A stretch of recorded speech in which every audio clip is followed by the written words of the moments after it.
नमस्कार, good evening, जय हिंद प्यारे दोस्तों। स्वागत है आप सभी का एक बार फिर से आपके अपने इस YouTube channel learn with DS sir पर।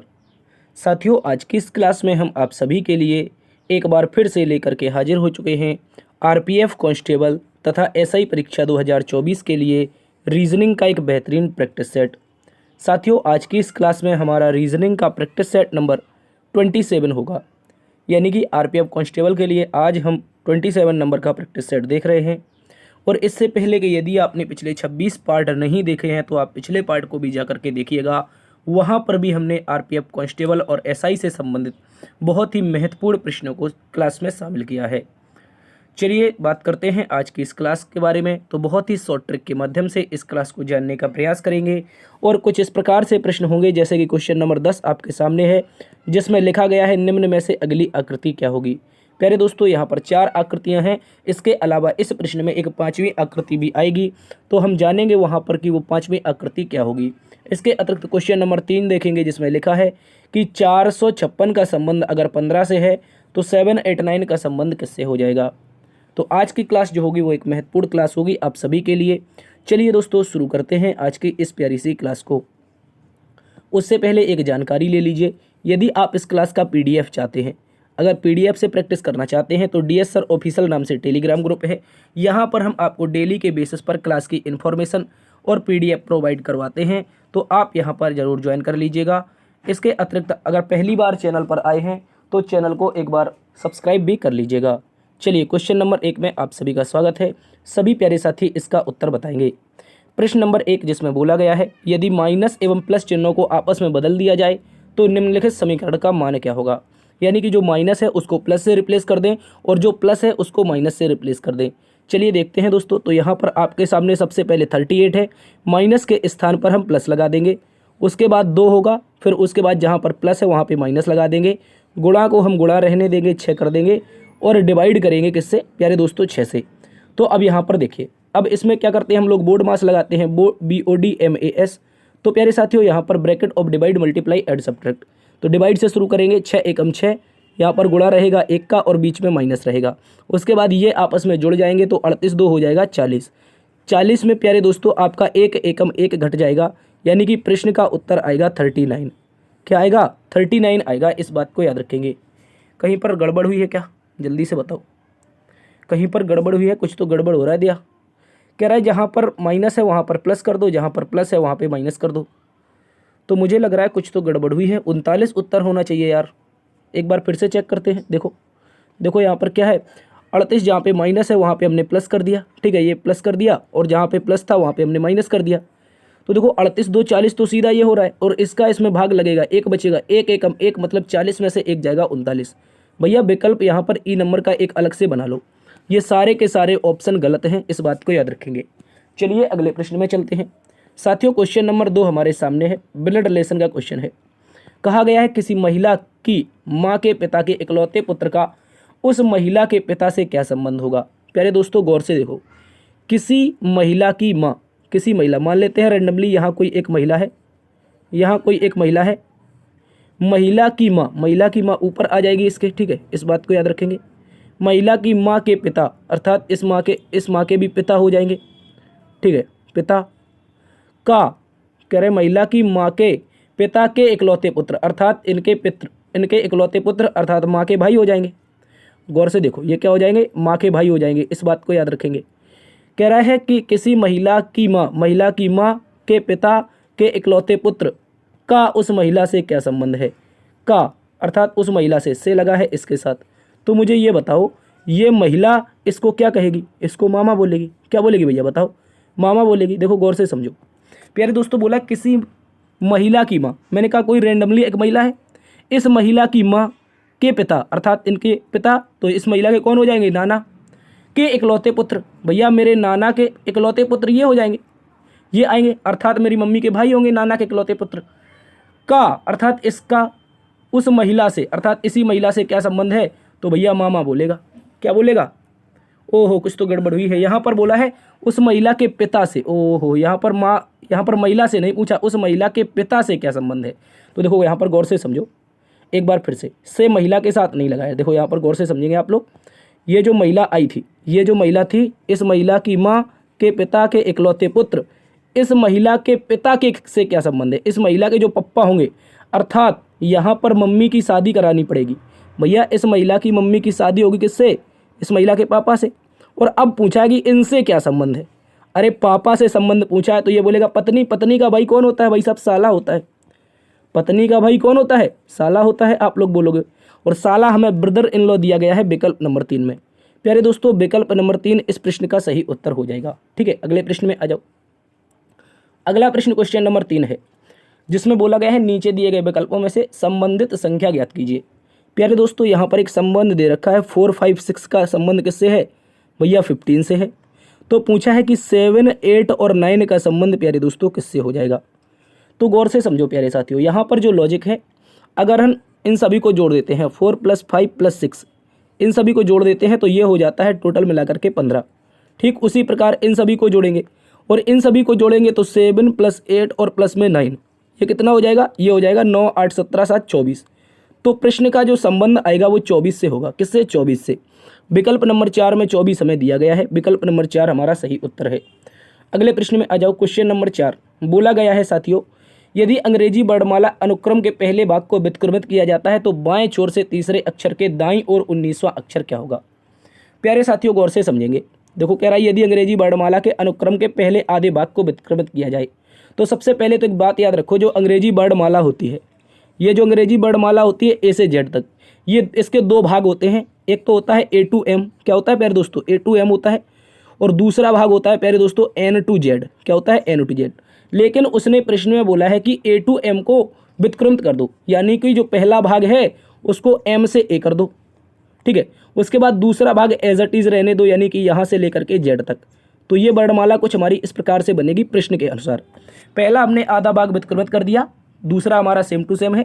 तो कह रहा है बाएं छोर से। भैया अब व्यवस्था ये है कि बाएं छोर कौन सा होता है, तो गौर से देख लो। बाएं छोर हमारा यहाँ पर होता है जहाँ पर हम लेफ्ट बनाएंगे, और जहाँ पे हमारा राइट है ये हमारा दाएं छोर होता है। इस बात को याद रखेंगे। तो लेफ्ट से तीसरा, कह रहा है बाईं छोर से तीसरा, यानी कि लेफ्ट से हमें तीसरा बताना है, उसके दाईं ओर 19वां, अर्थात राइट से हमें क्या बनाना है? 19वां। तो प्यारे दोस्तों गौर से समझो, यहाँ से आपका लेफ्ट से टोटल क्या हो जाएगा? 22 हो जाएगा। क्यों हो जाएगा? क्योंकि मैंने बताया है जब अपोजिट संख्याएं आती हैं तो कैसा होता है, आप कहोगे जुड़ जाता है। ठीक है, क्योंकि हमने आपको बताया, अगर याद हो, लेफ्ट लेफ्ट आता है, राइट राइट आता है, तो ये आपस में घट जाते हैं। जबकि ये अपोजिट आ जाए, लेफ्ट राइट या राइट लेफ्ट आ जाए, ठीक है, तो ये क्या हो जाते हैं? आपस में जुड़ जाते हैं। तो आप कहोगे लेफ्ट राइट आया है, अर्थात कौन सा? तीसरे नंबर का आया है, तो यहाँ पर ये जुड़ जाएंगे। तो लेफ्ट से ही 22वां बताना है, अर्थात लेफ्ट ये वाली दिशा से 22वां लेटर। अब भैया वर्णमाला तो कुछ इस प्रकार से लिखिए, 22वां लेटर क्या कौन हो जाएगा? तो आप बोलोगे सर अगर हम 13 लेटर छोड़ दें, चूंकि वर्णमाला में 26, तो 13 तो ये हो गए और 13 ये हो गए। भाई साहब अगर हम यहाँ से चलेंगे तो हमें 13 खत्म करके आगे कितने बचेंगे? आप बोलोगे यहाँ से टोटल 22वां बताना है, 13 हमने खत्म कर दिए तो आगे कितने बचे? आप कहोगे 13 खत्म हो गए तो सर 13 बचे, और 13 में 22 कैसे बता पाएंगे? तो गड़बड़ है। लेकिन भाई मैं आपसे कह दूं कि अंग्रेजी वर्णमाला लिखी कैसी होती है? ए से लेकर के जेड तक। लेकिन उसने कहा ए से एम पलटो, ए से एम पलटने को कहा है तो हमें 22 तक जाना है। भैया 22 पर जो लेटर होता है वो अंग्रेजी वर्णमाला में वी होता है। तो इस प्रश्न का जो उत्तर होगा वो बी बनेगा। क्यों? क्योंकि हमें फर्क नहीं पड़ता है कि वर्णमाला उसने कैसी लिखी है। क्यों नहीं पड़ता है? क्योंकि पहला आधा भाग व्युत्क्रमित करना है और हमें 22वां लेटर बताना है। तो पहला आधा आप सीधा रखो या उल्टा रखो, आप जब वर्णमाला में 22वां लेटर बताने जाओगे तो वी ही आएगा। इस बात को याद रखेंगे। आई होप प्रश्न आप लोग समझे होंगे। अगले प्रश्न में आ जाओ। नहीं समझे हैं तो इसको समझिए। प्रश्न नंबर 5 कहा गया है नीचे दिए गए विकल्पों में से विषम शब्द चुने।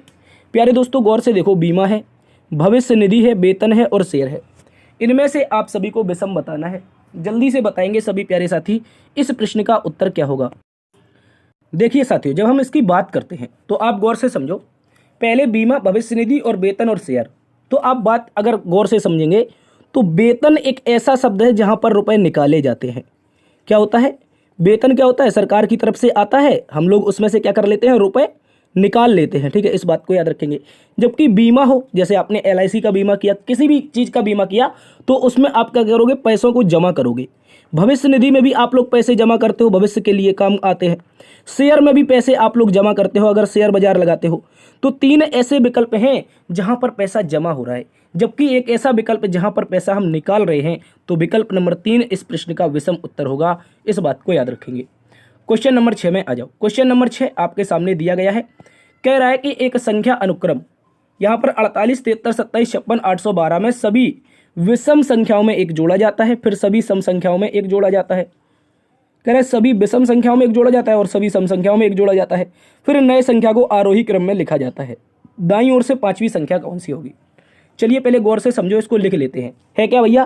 पहले तो संख्या दी गई है 48, 48 के बाद में है 73, 73 के बाद में है प्यारे साथियों 27, 27 के बाद में क्या है 56, क्या है 27 के बाद में 56 है, 56 के बाद में कितनी है भाई? आप लोग बोलोगे 812 है, ठीक है, गौर से समझेंगे।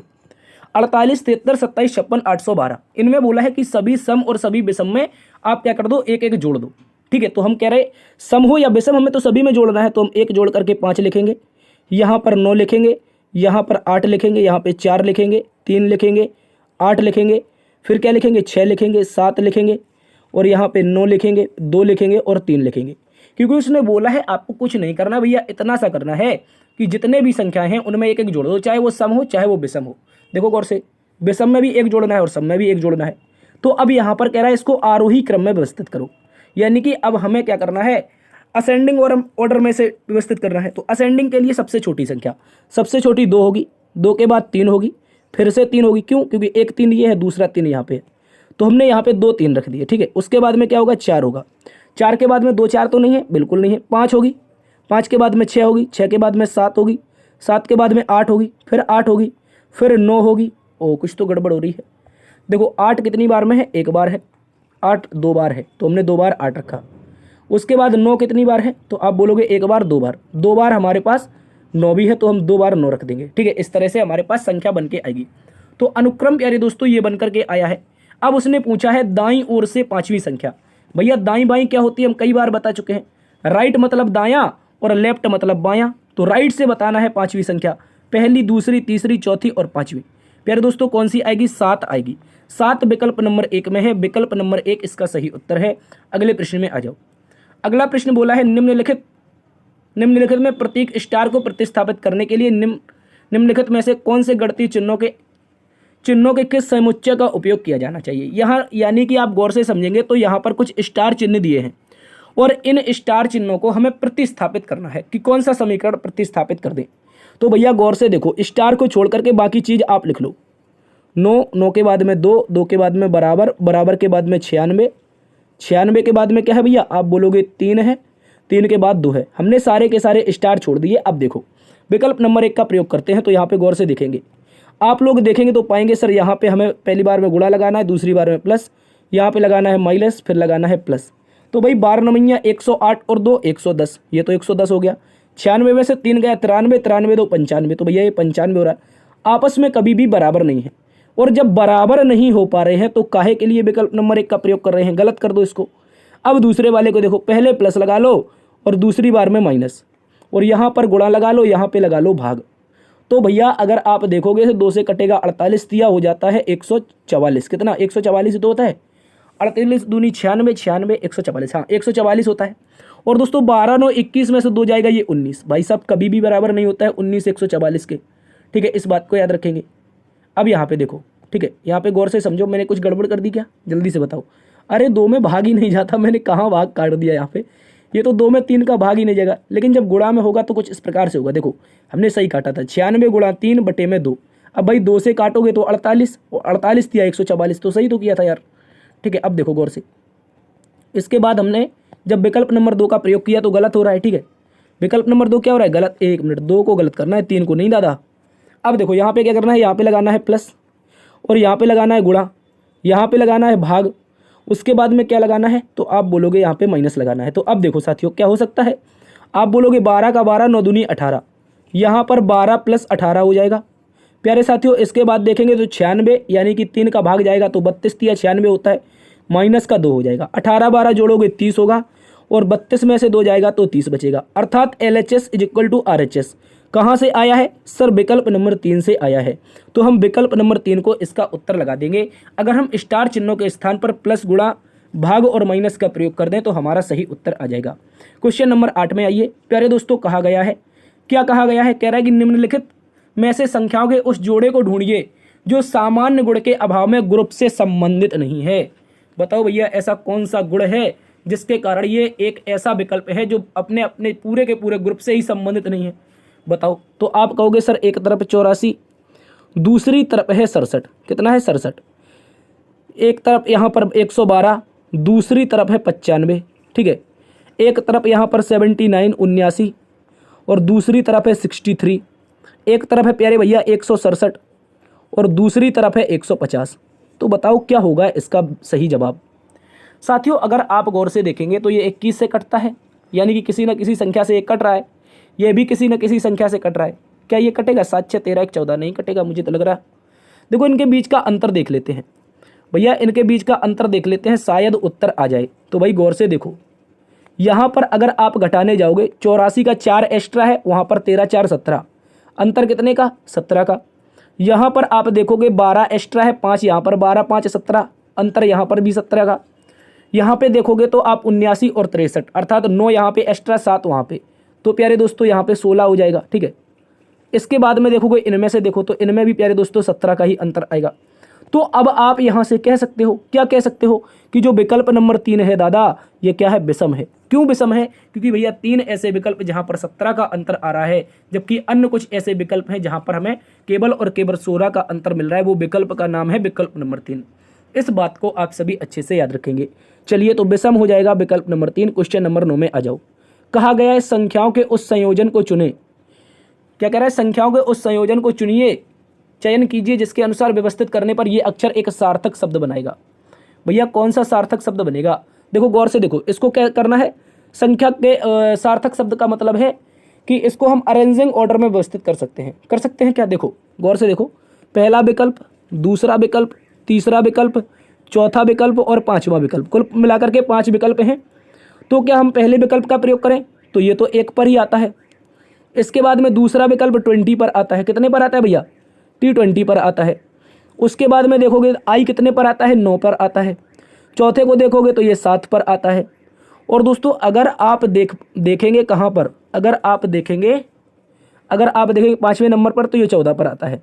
तो इनमें सबसे पहले क्या आना चाहिए? आप कहोगे सर सबसे पहले विकल्प नंबर 1 आना चाहिए, लेकिन भाई ये तो गड़बड़ है। कोई भी विकल्प ऐसा नहीं है जो विकल्प नंबर 1 से शुरुआत कर रहा है। हमें सार्थक शब्द बनाना है। ओहो, शब्दकोश के अनुसार व्यवस्थित नहीं करना है भैया, इसमें हमें सार्थक शब्द बनाना है। तो अब बताओ, आपके लिए एक चैलेंज है, क्या हो जाएगा इसका सही जवाब? क्या इसका जाइंट बन सकता है? जल्दी से बताओ, क्या बन सकता है जाइंट? जल्दी से बताएंगे आप लोग। देखो यार, इसका हम लोग जाइंट बना के देखते हैं। जाइंट, वही जाइंट की बात हो रही है जो गुजरात जाइंट्स, WPL देखा है? टाटा WPL महिलाओं की प्रीमियर लीग होती है, उनमें से एक टीम है गुजरात जाइंट्स, जिसे हम GG बोलते हैं ना। उसी प्रकार से शायद जाइंट्स बन सकता है इसका। देखो देखते हैं प्यारे दोस्तों बन पाएगा कि नहीं। जाइंट की जो मीनिंग होती है वो होती है GIANT, ये होती है जाइंट की भैया। गुजरात जाइंट जो टीम है उसकी मीनिंग कुछ इस प्रकार से है, अगर आपको याद हो तो आप बोलोगे हाँ जी। तो प्यारे दोस्तों जी कितने विकल्प में है? आप कहोगे 4 नंबर में। आई कौन से विकल्प में है प्यारे दोस्तों? 3 नंबर में। उसके बाद ए कौन से में है? 1 नंबर विकल्प में। एन कितने में है? 5 नंबर विकल्प में। टी कौन से विकल्प में है? 2 नंबर विकल्प में। तो इसका सार्थक क्रम कुछ इस प्रकार से बनना चाहिए 4 3 1 5 2। 4 3 1 5 2 प्यारे दोस्तों विकल्प नंबर 4 में मिल जाएगा। तो प्रश्न नंबर 9 का उत्तर विकल्प नंबर 4 होगा। इस बात को याद रखेंगे। सार्थक शब्द बनाना था, शब्द को उसमें व्यवस्थित नहीं करना था भैया, इस बात को याद रखेंगे। तो क्या बोलोगे आप लोग? आप बोलोगे सर विकल्प नंबर 4। अगले प्रश्न में आ जाओ। क्वेश्चन नंबर 10 को देख लेते हैं। क्वेश्चन नंबर 10 एक श्रृंखला से संबंधित महत्वपूर्ण शब्द है। कह रहा निम्नलिखित प्रश्न में दी गई श्रेणी में लुप्त संख्या ज्ञात कीजिए। भैया बता दो लुप्त संख्या क्या होगी? कोई बता सकता है? चलिए हम बताते हैं आप लोगों को। यहाँ पर सबसे पहले हमारे पास 438 है। दूसरी बार में भाई साहब हम लोगों के पास में आया है 438 नहीं यार, 1438 है। दूसरी बार में आया है 1428। कितना आया है? 1429 है यार यहाँ पे। ठीक है, तीसरी बार में देखिए तो यहाँ पर आप पाओगे 1400, कितना है? 1400 पाओगे 17। ठीक है, 1417 हो जाएगा। और आप चौथी बार में देखोगे तो 1402 है बाबा। क्या है दादा? 1402। और अगला पद ज्ञात करना है। तो गौर से देखो प्यारे साथियों, इनके बीच का अंतर कितना आ रहा है। आप कहोगे सर पहली बार में माइनस का 9 हुआ है, दूसरी बार में माइनस का 12 हुआ है, तीसरी बार में प्यारे दोस्तों माइनस का 15 हुआ है। गौर से देखो 17 में से 15 जाएगा तभी तो 2 बचता है ना। आप कहोगे हाँ सर, और 38 में से 9 जाएगा तो 29 बचेगा, 29 में से 12 जाएगा तो 17। अर्थात इस प्रकार से सीरीज चल रही है। तो हमें बताना है इसका अंतिम पद क्या होगा। भैया अगर समझ रहे हो आप 9 3 12, गौर से देखो 9 3 12, 12 3 15, तो 15 3 18 होना चाहिए, अंतर 18 का। अर्थात हमें 1402 में 18 घटाना पड़ेगा। तो आप यहाँ कॉर्नर में लिख लो 1402 और माइनस का 18। ठीक है, इस बात को याद रखेंगे, कुछ इस प्रकार से लिखना होगा, माइनस का 18। 12 में से 8 जाएगा, 4 बचेगा, इसकी हासिल इसमें आ जाएगी 39। ठीक है, यानी कि 1394। ठीक है, इस बात को याद रखेंगे। कहीं पर दिया है 1394, मुझे कुछ गड़बड़ लगी। अरे यार यहाँ पे क्या बचेगा, 1394 नहीं बचेगा यार, 1384 बचेगा। ठीक है, 18 ही तो जाना है ना, तो आप बोलोगे तो 1384। तो प्यारे दोस्तों हम इस प्यारे से बॉक्स में क्या रख देंगे, इस प्यारे से बॉक्स में हम लोग रख देंगे 1384। ठीक है, इस बात को याद रखेंगे। कहाँ पर दिया है 1384, विकल्प नंबर 2 में है। विकल्प नंबर 2 हम लोगों का सही जवाब होगा, इस बात को याद रखेंगे। अब आइए क्वेश्चन नंबर 11 पर। क्वेश्चन नंबर 11 एक महत्वपूर्ण क्वेश्चन है साथियों। क्वेश्चन नंबर 11 में हमसे बोला गया है कि 1 2 3 4 के रूप में संख्यांकित हैं। प्यारे दोस्तों 1 2 3 4 यानी विकल्प दिए गए हैं। निम्नलिखित में से कौन सी आकृति दी गई श्रृंखला की अगली आकृति होगी। ये जो पूरी श्रृंखला दे रखी है, प्रश्न आकृतियों की एक श्रृंखला दे रखी है, इसमें एक हमारे पास अगली आकृति आएगी। अर्थात इसी सीरीज में एक अगली आकृति बनेगी, उसके बारे में पूछ रहा हम लोगों से। बताओ जल्दी से बता दो क्या होगा इसका सही जवाब। आप लोग बता सकते हो क्या क्या हो जाना चाहिए। तो आप कहोगे सर इस प्रकार से एक बॉक्स बना लो। इसके बाद अब हम एक एक एरो पकड़ेंगे। गौर से देखो, ये जो हमारे पास एरो है, इस एरो को हम लोग पकड़ेंगे। ये एरो कहाँ कहाँ पे भाग रहा है, कौन कौन सी दिशा में भाग रहा है, बस इस बात को अगर आप समझोगे तो आपका उत्तर आ जाएगा। ठीक है, इस एरो को पकड़ेंगे तो सबसे पहली बार में प्यारे साथियों जो एरो की दिशा है वो दक्षिण में है, उसके बाद आ गई है हमारे पास पश्चिम में। ठीक है, उसके बाद उत्तर में गई, फिर पूर्व में गई। यानी कि देखो दक्षिण, दक्षिण के बाद यहाँ से आए कहाँ पर, पश्चिम, पश्चिम से उत्तर, फिर पूर्व। यानी कि प्यारे दोस्तों क्लॉकवाइज ये एरो भाग रहा है। तो पहले दक्षिण, फिर पश्चिम, फिर उत्तर, फिर पूर्व, तो अगली बार में भी दक्षिण होना चाहिए। ऑब्वियसली भाई आप कहोगे हाँ सर दक्षिण ही होना चाहिए, चारों दिशाओं में हो गया तो 5वें नंबर पर दोबारा से दिशाएं रिपीट होंगी। तो ये जो एरो होगा ये हर एक में कौन से में होगा, आप कहोगे सर दक्षिण में होगा। लेकिन प्यारे दोस्तों जब विकल्पों को देखते हैं तो सारे के सारे ऐसे विकल्प हैं जहां पर एरो की दिशा दक्षिण में है। देख लो, ये सारे के सारे ऐसे विकल्प हैं जिनकी दिशा कहां पर है, दक्षिण में है एरो की दिशा जिनमें।